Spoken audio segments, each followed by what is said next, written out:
Graça e paz, irmãos, amém? Quantos estão felizes com o Senhor Jesus? Digam glória a Deus. Louvado seja o nome do Senhor. Queridos, abra sua Bíblia no livro de Lucas. O Evangelho de Lucas, no capítulo 4, versículo 18 em diante. Aliás, versículo 14. Lucas 4, 14.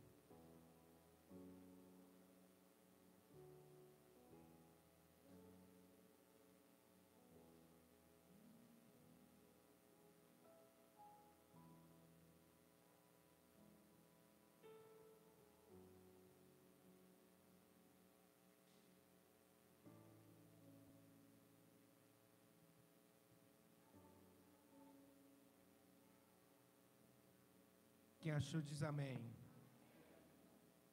Diz assim: Jesus voltou para a Galileia no poder do Espírito, e por toda aquela região se espalhou a sua fama. Ele ensinava nas sinagogas e todos o glorificavam. Ele foi a Nazaré, onde havia sido criado, e no dia de sábado ele entrou na sinagoga, como era o seu costume, e levantou-se para ler.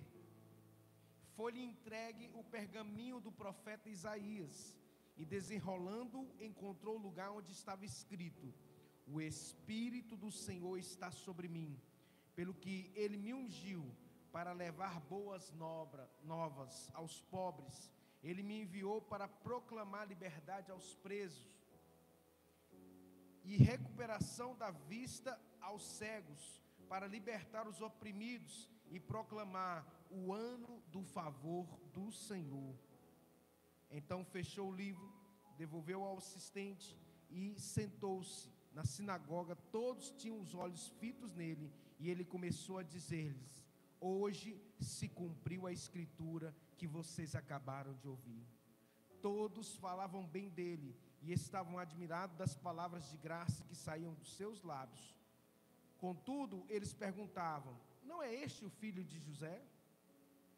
Jesus então lhes disse: é claro que vocês me citarão este provérbio: médico, cura-te mesmo, faz aqui na tua terra o que ouvimos que fizeste em Cafarnaum. Ele continuou: em verdade lhes digo que nenhum profeta tem honra senão na sua própria terra.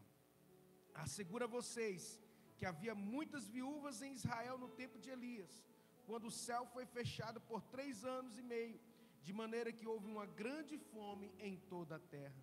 Contudo, Elias não foi enviado a nenhuma delas, senão a viúva de Sarepta, na região de Sidom. Também havia muitos leprosos em Israel no tempo de Eliseu, o profeta, e nenhum deles foi purificado, a não ser Naamã, o sírio. Todos os que estavam na sinagoga ficaram furiosos quando ouviram isso. Eles se levantaram, expulsaram-no da cidade e levaram até o topo da colina sobre a qual fora construída a cidade, a fim de lançá-los no precipício abaixo. Jesus, porém, passou por entre eles e retirou-se. Somente até aí. Pai, em nome de Jesus, nós estamos aqui na tua presença, meu Deus, e pedimos, ó Deus, perdão por nossos pecados, perdão por nossas falhas. Sabemos, ó Deus, que sem ti nada somos. Tu és tudo para nós, meu Deus. Vem, Senhor, sobre as nossas vidas e fala no mais íntimo de cada coração. Quebra os grilhões, quebra as amarras, envia os teus santos anjos, ó Deus, e disfarça agora todo o embaraço, ó Deus, todo o espírito de engano, de mentira, aquilo que não procede do Senhor, na mente cauterizada, que caia por terra no poder e na autoridade do nome de Jesus, e que possamos, ó Deus, verdadeiramente experimentar o favor do Senhor em cada uma de nossas vidas, para a honra e glória do Senhor, em nome de Jesus. Diga glória a Deus. Pode se sentar no teu lugar aqui. Aleluia. Sabe, queridos, nós cremos que o nosso Deus, Ele tem a meu e ao seu respeito planos e projetos extraordinários, amém? Você crê nisso? Deus tem um plano extraordinário para as nossas vidas. Deus, ele tem um projeto extraordinário de bênção, de restauração, de cura, de manifestação do poder de Deus em nossas vidas.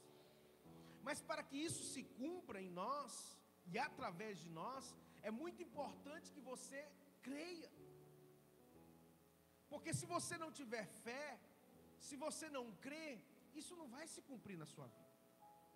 Nós ficamos 21 dias em jejum, em oração, crendo. Todos os anos a gente faz esse jejum. Por quê? Para que o plano de Deus se cumpra na nossa vida. E o plano de Deus é maravilhoso, é perfeito. A Bíblia diz que os planos do Senhor ao nosso respeito são muito mais elevados.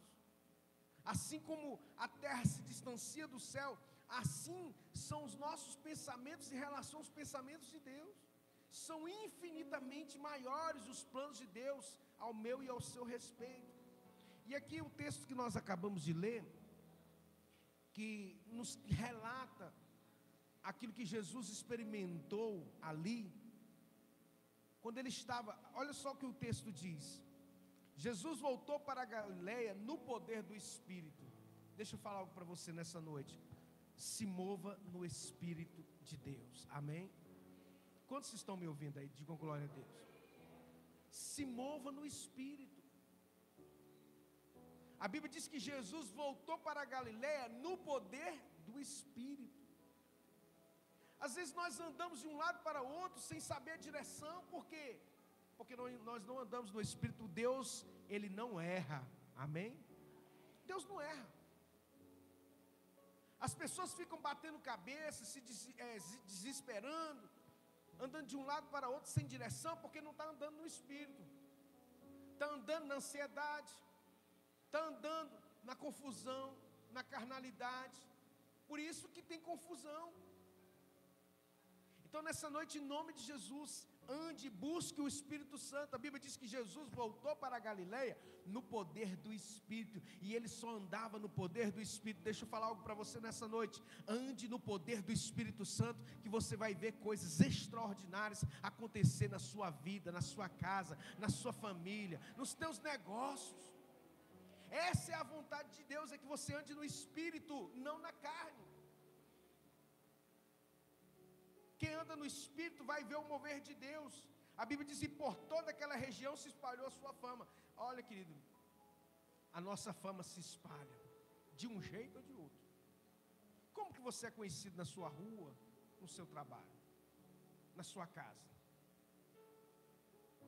Ah, fulano de tal é um crente de Deus, abençoado, é um santo homem de Deus, é uma santa mulher de Deus. Como que anda a sua fama?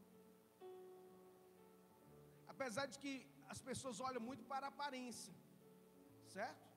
Jesus olha para a sua essência, mas quando você anda no Espírito, meu irmão, a sua fama de homem de Deus, de mulher de Deus vai se espalhar também. Na hora que a água encosta em muitos, quem que eles procuram para orar? É o santo homem de Deus e a santa mulher de Deus. É ou não é verdade? É assim. Ora por mim, ora por mim, fulano. Quantas mensagens você recebeu essa semana pedindo oração? Porque as pessoas creem que você é um homem de Deus, que você é uma mulher de Deus. Então sua fama está espalhando.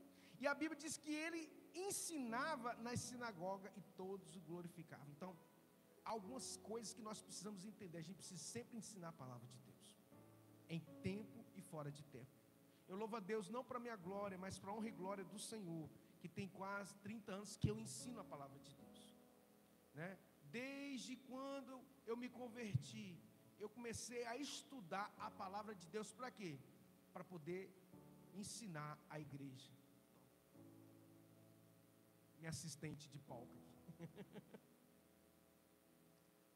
Nós cremos que Deus quer que a palavra dele seja ensinada. E hoje o que menos tem em muitas partes e muitas igrejas é a palavra ser ensinada de verdade. Então, no poder do Espírito Santo, a gente precisa ensinar a palavra, a gente precisa buscar.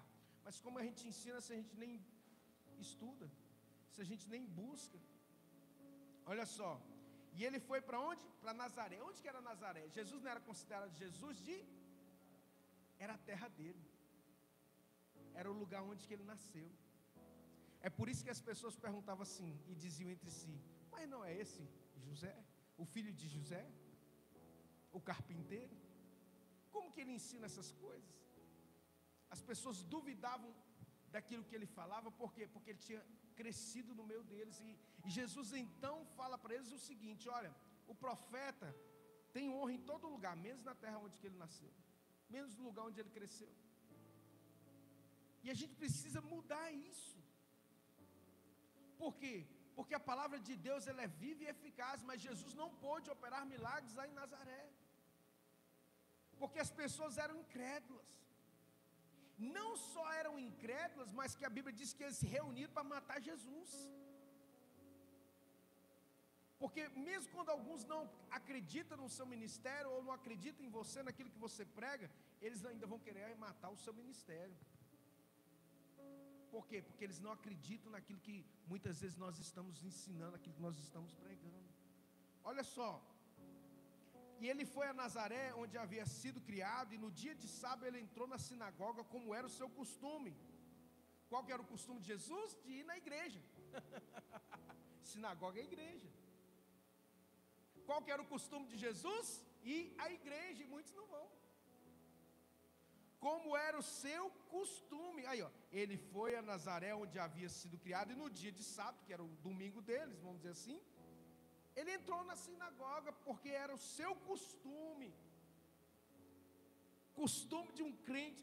O nosso maior exemplo não é Jesus? Sim ou não? Era o costume dele de ir na igreja. E tem muito crente dizendo que não precisa ir na igreja. Se Jesus, que era Jesus, ia na igreja, ele deu exemplo para mim e para você. Então não deixe. Hebreus capítulo 10 diz: olha, não deixando a congregação, como é o costume de alguns. Então, irmãos, em nome de Jesus, se esforce para estar sempre na igreja, porque esse é um costume de Deus, do céu. É aqui, irmãos, que o Senhor renova a nossa vida, amém? É aqui que o Senhor ordena a bênção. Por quê? Porque tem um mistério quando a igreja se reúne. O apóstolo Paulo fala sobre isso. Quando a igreja, quando nós nos reunimos, a noiva de Cristo, ela está aqui em sintonia com o seu noivo, e aqui o Senhor ordena a bênção. Uma palavra que sai da boca de Deus, meu, pode restaurar a sua vida, o seu casamento, os seus negócios, as suas finanças, todo o seu ser pode ser mudado pelo poder da palavra de Deus. Cadê os crentes aqui para dar um glória a Deus e aplaudir Jesus bem forte aí, amém? Foi-lhe entregue o pergaminho do profeta Isaías, e desenrolando, encontrou o lugar onde estava escrito. Naquela época não tinha Bíblia igual era hoje não, compilada não, tá, irmãos? Eram uns rolos dos livros. E aí a palavra de Deus nos diz aqui que Jesus pegou e encontrou onde estava escrito assim: o Espírito do Senhor está sobre mim, pelo que o Senhor me ungiu para pregar boas novas aos pobres. Ele me enviou para proclamar liberdade aos presos, recuperação da vista aos cegos, e para libertar os oprimidos, e a proclamar o ano do favor do Senhor. Nós oramos durante 21 dias, e o Senhor me deu uma palavra, que 2025 será o ano do favor do Senhor sobre a nossa vida, amém? O que significa isso? O que é o favor de Deus, irmãos? É algo extraordinário. Você imagina o Rei dos Reis, o Senhor dos Senhores, que tem todo o poder nos céus e na terra, e Ele tem um favor para você. Imagina se você, acompanha comigo aqui, você conhece alguém que é muito poderoso nessa terra, que é muito conhecido, e de repente ele vira para você: olha, você tem o meu favor, você pode contar comigo. Isso pode mudar a sua vida, sim ou não? Muda. Agora imagina Deus virar para você, e a Bíblia nos diz que nós devemos proclamar o ano do favor dele sobre a sua igreja. Deus está dizendo para mim e para você se preparar e confiar que coisas extraordinárias vão acontecer, amém, igreja? Olha só, que ano é esse? É um ano que o Senhor nos ungiu para quê? Para pregar boas novas. O evangelho precisa ser pregado, igreja. A igreja precisa se levantar nesse evangelismo, de pregar o evangelho genuíno, porque cada dia está mais escasso esse evangelho que nós pregamos. Por quê? Porque não dá ibope, não enche a igreja, mas liberta o cativo e o oprimido, aleluia. Dá vida àquele que está morto, traz vista aos cegos, liberta os oprimidos. É isso que é o ano do favor de Deus. É quando a pessoa tem uma vida, meu irmão, que está amarrada, uma vida que está destruída, e então o favor de Deus vem libertando, curando, restaurando, transformando. Esse é o favor de Deus sobre a sua igreja, amém? É só você lembrar como que você chegou na igreja, na presença de Deus.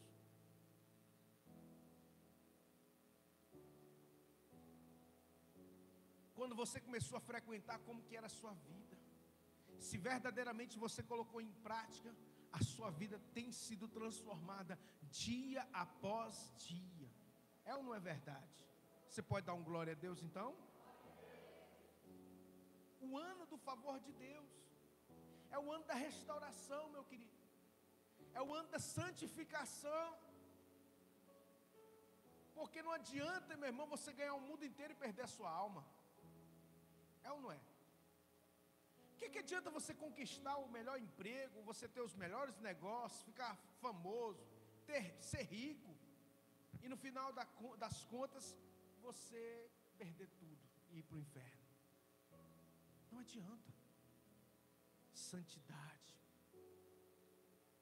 fazermos a vontade do Senhor enquanto é tempo. E olha só, fechando Jesus o livro, devolveu ao assistente e sentou-se.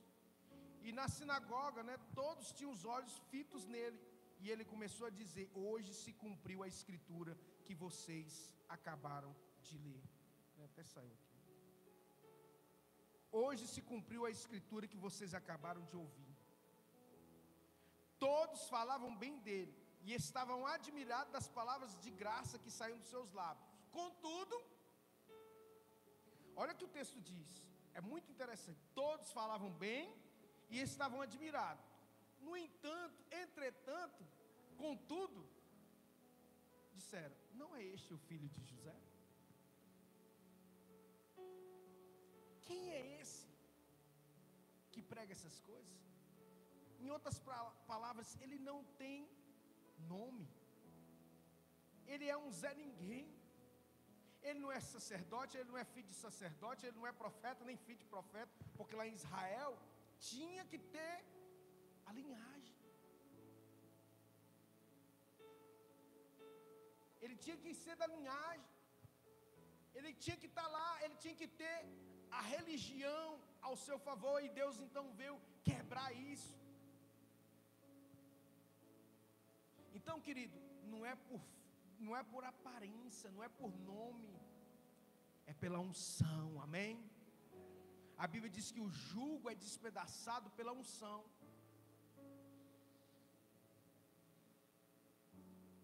O jugo, ele será despedaçado pela unção. Então não é por aparência, não é por nome, é pela unção. Todos falavam bem, mas não adianta você falar bem, não adianta você achar bonito, se você não crê. Porque só vai experimentar milagre quem crê, irmão. Só vai experimentar o favor de Deus quem crê. Então nós estamos aqui para proclamar o ano do favor de Deus. Um ano em que Deus vai transformar e restaurar a vida da igreja. Precisamos orar, irmãos, porque os dias são maus. Se a igreja não se colocar na brecha, tudo pode se perder. O Brasil está ladeira abaixo, irmão. Vocês não têm noção. Nós estamos no mesmo barco. O Brasil em termos humanos, se Deus não tiver misericórdia de nós, os nossos filhos vão sofrer muito com isso. Por quê? Por causa da idolatria, por causa da corrupção, por causa da feitiçaria que está se espalhando, e porque o povo é incrédulo, porque as pessoas não querem Deus. Os carnavais ficam lotados, as praças, os lugares de festa ficam abarrotados, a carnalidade exacerbada, enquanto o povo de Deus perece. Você acha que uma hora a conta não chega, não? Chega. Uma hora a conta chega. É igual cartão de crédito, né? Você sai o mês inteiro, aproxima, só vai caindo lá, a hora a fatura chega, irmão, e tem que pagar. Se não pagar, já sabe o que acontece. Assim, meus irmãos, o Brasil era para ser o país melhor do mundo, número 1 em tudo. Com as riquezas que nós temos, a gente não precisa de ninguém, não era para precisar de ninguém. Somos autossuficientes em tudo, praticamente. Não precisava importar nada. Mas sabe o que os gringos fazem? Eles vêm aqui no nosso país, eles têm grana, compra toda a nossa riqueza, leva para lá onde que eles estão, compra toda a nossa riqueza a troco de banana, a preço de banana, apesar que banana está bem caro hoje. Antigamente que banana tinha um preço pequenininho, né, irmão Zé Lopes? Mas agora não. Tem vezes que passa de 10 reais um quilo de banana. Então, eles vêm cá e pegam as nossas riquezas por precinho, ó, e chega lá, transforma a nossa riqueza em coisas caríssimas, e depois vem e vende para nós. E a gente compra aquilo que era nosso muito mais caro. Aí eu pergunto a vocês, no tempo em que o Brasil foi colonizado, não foi assim também? Os portugueses chegaram aqui, eles levavam ouro e traziam um espelho, davam para os índios. E os índios rindo, né? Agora temos espelhos. Nos dias de hoje não é diferente não. Porque uma minoria de pessoas corruptas vende as nossas riquezas para lá. E o povo perece. Por quê? Quando o ímpio governa, o povo geme. Eu não estou falando de política. Eu estou falando, meu irmão, de impiedade. Se a igreja não se posicionar, de que forma? Princípios. A única forma de Deus mudar é através da sua palavra, princípios. Porque quando eu honro a palavra, a Bíblia diz assim: céus e terra passarão, mas a minha palavra não passará. Por isso que nós temos que fechar, meu irmão, as brechas. De que forma? Fazendo conforme o manual nos manda. Orar, jejuar, ler a Bíblia, procurar viver a Bíblia, procurar viver uma vida de santidade. Porque a Bíblia diz: sem santificação ninguém verá a Deus. E aí Jesus lhe disse: é claro que vocês me citarão este provérbio: médico, cura-te mesmo. Faz aqui na tua terra o que ouvimos que fizeste. Eles começaram a caçoar de Jesus. Uai, mas aí nós ficamos sabendo que você faz isso e aquilo, mas aqui você não faz nada. Por quê? Como assim? Eles começaram a duvidar e a caçoar do poder de Jesus. Na geração dos dias de hoje não tem sido diferente. As pessoas começaram a um nível de até ignorar e caçoar de Jesus. Ah, esses crentinhos, esse povo que diz que é crente, cadê Jesus que não volta? Não vai voltar não, isso é conversa fiada. Todos os caminhos levam a Deus, o importante é você ter fé. Não é assim? Já ouviu isso? Todos os caminhos levam a Deus. Leva nada. Só existe um caminho. A Bíblia diz: eu sou o caminho, a verdade e a vida, ninguém vem ao Pai a não ser por mim, disse Jesus. Só tem um caminho, chamado Jesus Cristo. E aí, nós temos, irmãos, está crescendo de um jeito, sabe, a falta de fé. As pessoas estão acreditando mais na ciência, eles estão acreditando mais no Elon Musk do que no próprio Deus. Porque o Elon Musk é aquele cara lá que é da ciência, né? Investe muito na ciência.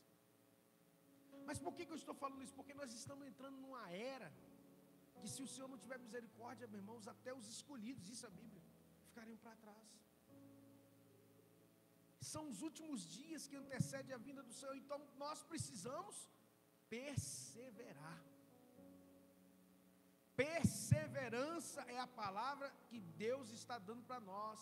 Perseverar em oração, perseverar em acreditar, mesmo quando as coisas não saem do jeito que você queria. Irmão, mesmo quando a gente acha, oh meu Deus, esse ano, irmãos, os últimos anos tem sido muito difícil. É ou não é? 2023, 2024, Santo Pai eterno. Agora imagina se a gente não estivesse orando, se a gente não estivesse profetizando e declarando a bênção. Como que ia estar? Muito pior. E aí o que o diabo faz? Muitas vezes distorce isso. Ele fala assim: o que adiantou você orar? O que adiantou você continuar indo para a igreja? Quer dizer para você, meu irmão, em nome de Jesus, sabe o que adiantou? Adiantou que você está de pé, sua casa está de pé, seus filhos estão com saúde, você está abençoado. Amém, igreja? Continue firme e faça um compromisso pessoal. Sabe de quê? De ser um evangelista. O que é isso? Pregar em tempo e fora de tempo. Anunciar, é o que o texto diz, porque o Senhor me ungiu para pregar boas novas. Sabe, eu falo sempre isso aqui. Quando eu tenho oportunidade, onde que eu vou, se me der oportunidade, eu falo de Jesus, do poder dele, da transformação que ele fez na minha vida.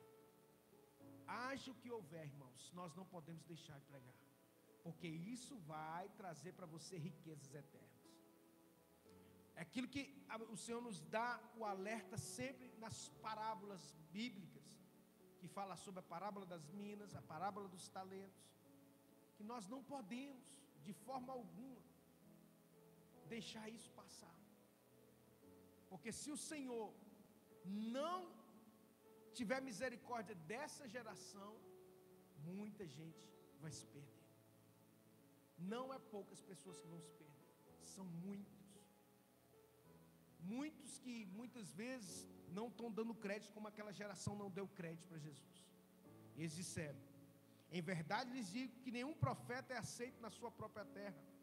Asseguro a vocês que havia muitas viúvas em Israel no tempo de Elias, quando o céu foi fechado por 3 anos e meio, de maneira que houve uma grande fome em toda a terra. Contudo, Elias não foi enviado a nenhuma delas, senão a uma viúva de Sarepta, na região de Sidom. Também havia muitos leprosos em Israel no tempo de Eliseu, o profeta, e nenhum deles foi purificado, a não ser Naamã, o sírio. O que eu aprendo com isso, querido? Que nós temos que ter fé. O povo que era de Deus não recebeu milagre, mas a viúva de Sarepta teve a multiplicação na sua casa. Por quê? Porque quando Elias pediu, ela não negou. Me dá um bolo, faz um bolo primeiro para mim. Não foi assim que aconteceu? Se Elias tivesse pedido um bolo lá em Israel, capaz de ter lixado ele. E assim tem sido nos dias de hoje. Os próprios crentes estão falando mal dos pastores. Você vai para as redes sociais, o que você vê de gente que é crente, que conhece a palavra, falando mal de pastor, por causa de uma meia dúzia de picareta, todo o bolo leva a culpa.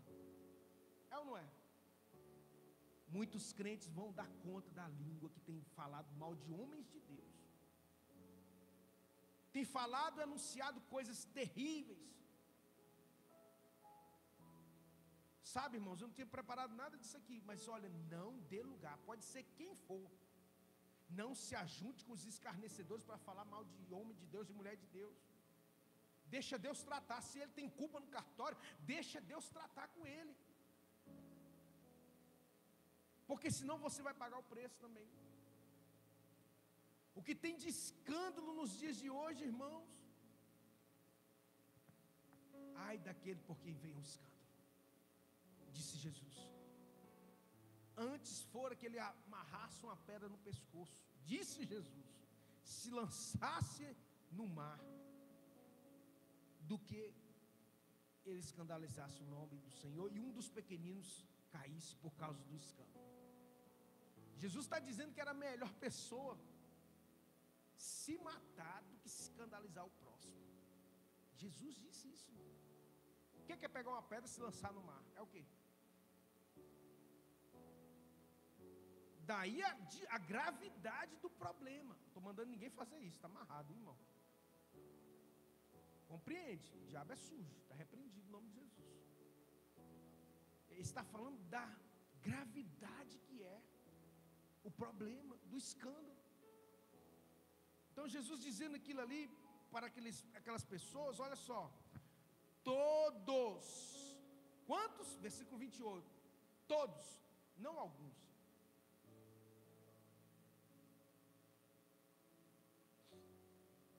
Todos os que estavam na sinagoga ficaram furiosos quando ouviram isso. Todos ficaram furiosos. Sabe, algumas coisas que às vezes um pastor fala, que alguns não compreendem, começam a se escandalizar e começam a querer falar mal, mesmo quando o pastor está pregando a palavra de Deus. Por quê? Porque eles não aceitam. Eles não aceitam a verdade. Eles só aceitam aquela verdade que afaga o ego. Você vai ver muitos, não todos, mas a maioria das igrejas que estão abarrotadas de gente, é de gente de o evangelho que não prega Jesus de verdade. Infelizmente. Que distorceu o evangelho. Por quê? Porque as pessoas não aceitam a verdade da forma plena. Então elas vão para os lugares onde elas se aceitam bem. Não é que aceita Jesus, é porque ela se sente bem. Não, você não está se sentindo bem, não, irmão. O evangelho da cruz. Tem esse negócio de se sentir bem, não. Eu não estou me sentindo bem, aí fica pulando de igreja em igreja. Eu não estou me sentindo bem, por quê? Porque chega lá, o pastor fala do adultério. Ele prega contra o adultério, ele prega contra os pecados. Aí a pessoa fica pulando de igreja em igreja até chegar num lugar onde que não prega isso. É só a graça. A graça. Você pode pecar à vontade. Em outras palavras, eles não falam abertamente isso. Porque o diabo nunca vem de rabo e chifre. Ele engana direitinho. E muitos têm caído. E eles todos ficaram furiosos quando ouviram isso. E se levantaram, expulsaram-no da cidade. Quem, irmão? Jesus foi expulso da sua própria cidade. Porque eles não aceitavam o confronto dele. Muitos nem voltam na igreja porque muitas vezes nós pregamos a verdade que dói. Então, em nome de Jesus, o evangelho, meu irmão, não tem que se converter a você, não é você que tem que se converter ao evangelho. Ou você é, ou você não é. Ficar em cima do muro, você vai ser vomitado. Os mornos serão vomitados. Quem anda em cima do muro, vai ser vomitado. Jesus disse, é melhor você ser frio ou quente, porque morno, eu vou vomitar você. Deus tem nojo de gente morna. Ânsia de vômito. Pé na igreja, pé no mundo. Pé na igreja, pé no mundo. Dá até um ritmo aqui, ó. Pé na igreja, pé no mundo. Sangue de Jesus tem poder. Não é caso de rir, não, irmão. É tempo da igreja se posicionar. Se levantaram, expulsaram da cidade e o levaram até o topo da colina sobre a qual fora construída a cidade, a fim de lançá-lo no precipício. Eles queriam jogar Jesus no buraco, irmão. Levaram Jesus até lá, mas Jesus não deixou, porque não era o tempo dele. Jesus, ele não mataram Jesus, Jesus se entregou. Jesus disse assim, ó, ninguém tira a minha vida, eu a dou. Ninguém tira de mim, eu a dou. Quando Pedro pegou aquela espada e cortou a orelha de Malco, ele disse, Pedro, guarda a tua espada, porque é necessário que aquele que mata a espada morra a espada. É a lei da semeadura ali, ó. E ele não apenas tinha cortado a orelha de qualquer um, ele tinha cortado a orelha de um sacerdote, que era aqueles ali que estavam estudando para ser sacerdote. Malco era filho de sacerdote da tribo de Levi. E ele estava sendo, caminhado para ser sumo sacerdote. Então, Jesus restaura e coloca a orelha dele de volta no lugar e diz para Pedro, Pedro, não faça isso. Porque se eu quisesse, Pedro, eu pedia ao meu pai mandava uma milíria de anjos. Acabava com tudo. Minha vida, Pedro, ninguém tira de mim, eu a dou. Jesus se entregou, amado. Se ele não quisesse morrer, ninguém tirava a vida dele, não. Amém? Amém, igreja?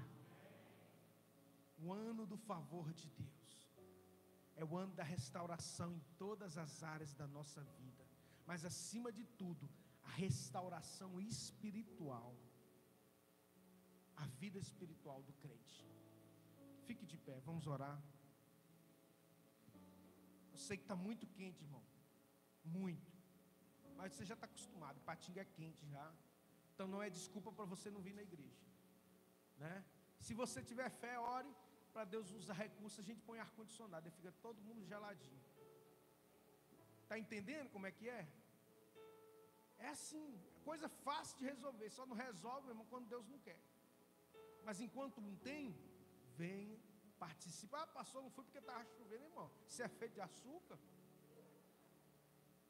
Você é feito de sal? Não, ué. Se é para ir para um evento, alguma coisa, você vai até de navio, pode estar caindo um dilúvio. A pessoa vai, mas para a igreja, não, está chovendo, eu vou ficar em casa. Então, a Bíblia diz, buscar em primeiro lugar o reino de Deus e a sua justiça. Todas as outras coisas serão acrescentadas. E o tempo de buscar agora, enquanto se pode achar. Feche os teus olhos, quero fazer uma oração neste momento. Grandioso Deus e eterno Pai, nós estamos aqui na Tua presença, meu Deus, e declaramos, ó Deus, céus abertos sobre as nossas orações. Céus de bronze caiam por terra em nome de Jesus. Ó Deus, nós sabemos, ó Deus, que nós não somos merecedores, mas o Senhor nos mandou apregoar o ano do favor do Senhor. E aqui estamos declarando que 2025, 2024 está encerrando, mas 2025 será o ano do favor de Deus sobre a vida da igreja, daqueles que creem. Pai, em nome de Jesus, tira toda a incredulidade, ajuda na nossa pouca fé, que possamos, ó Deus, ver o sobrenatural acontecer e não venhamos duvidar, porque aquele que duvida é levado por todo o vento. Por isso, ó Deus, em nome de Jesus, abençoa os teus filhos que aqui estão, abençoa, Deus, seus trabalhos, seus negócios, abençoa seus lares, abençoa, meu Deus, eu como sacerdote, eu declaro a bênção do Senhor sobre a vida dos teus filhos. Provérbios capítulo 10, versículo 22, a bênção do Senhor enriquece e não traz consigo dores. Meu Deus, em nome de Jesus, quebra os grilhões, quebra as amarras, venha destruir, meu Deus, todos os sofismas, engano na mente, toda mente cauterizada pelo pecado, meu Deus, que seja tirado e que possamos verdadeiramente santificar o Senhor, buscar o Senhor enquanto se pode achar. Tira, meu Deus, todo desânimo, meu Deus, físico, espiritual, na mente, ó Deus, de buscar o Senhor, de orar, de jejuar. Tira, meu Deus, em nome de Jesus, renova o teu povo, renova a mente, os corações, ó Deus, da tua igreja, Pai, para que possamos, ó Deus, experimentar a boa, perfeita e agradável vontade de Deus em Cristo Jesus. Aleluia, Pai. Fica conosco, é o que nós oramos e te agradecemos, em nome de Jesus. Se crê, aplauda o Senhor bem forte e dá glória a Deus. Queridos, nós estamos chegando ao término do nosso culto, e eu gostaria